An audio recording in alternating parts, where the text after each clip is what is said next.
Assalamualaikum warahmatullahi wabarakatuh. Apa kabar sahabat semuanya? Selamat bergabung di program Ayo Ngaji. Semoga sahabat semuanya Allah berikan keberkahan ilmu baik dunia maupun akhirat. Amin ya rabbal alamin. Pada program Ayo Ngaji kali ini kita akan membahas 10 adab berdoa menurut Al-Imamul Ghazali. Pembahasan ini bersumber dari kitab Al-Adhkar karya Imam Nawawi dan kitab Ihya Ulumuddin karya Imam Al-Ghazali. Penasaran? Mari kita mulai saja.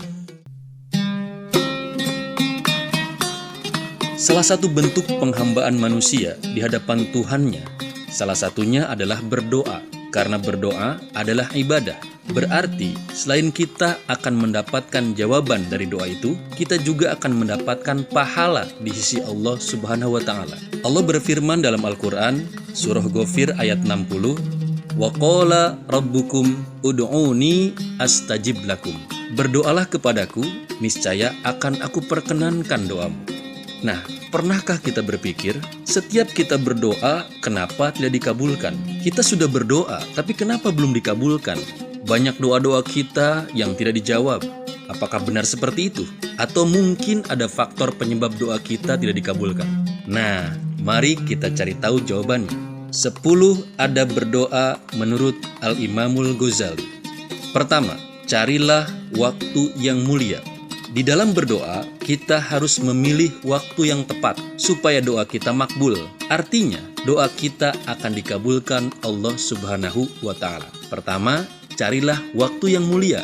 Contohnya, pada hari Arafah, yaitu tanggal 9 Zulhijjah, di mana ketika itu para jemaah haji sedang wukuf di padang Arafah. Di saat itulah disebut waktu yang mulia untuk berdoa. Yang kedua contohnya, bulan Ramadan. Dari tanggal 1 sampai 30 itu adalah Al-Azmanu Syarifah atau waktu mulia. Silahkan kita berdoa di sana. Yang ketiga contohnya malam Jumat. Malam Jumat atau hari Jumat itu termasuk waktu yang mulia.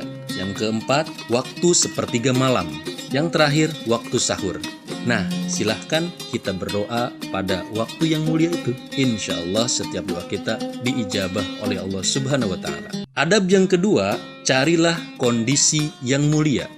Apa itu kondisi yang mulia? Contohnya, pertama pada saat sedang sujud. Ketika posisi kita sujud, itulah kondisi kita yang mulia. Makanya, banyaklah kita berdoa ketika kita sedang sujud.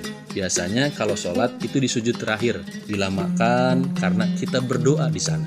Contoh yang kedua, yaitu kondisi bertemunya dua pasukan di medan perang. Ini perangnya tentunya perang melawan kaum kafir, jihad fisabilillah ketika zaman dulu. Jadi ketika bertemunya dua pasukan, itulah kondisi yang mulia untuk berdoa.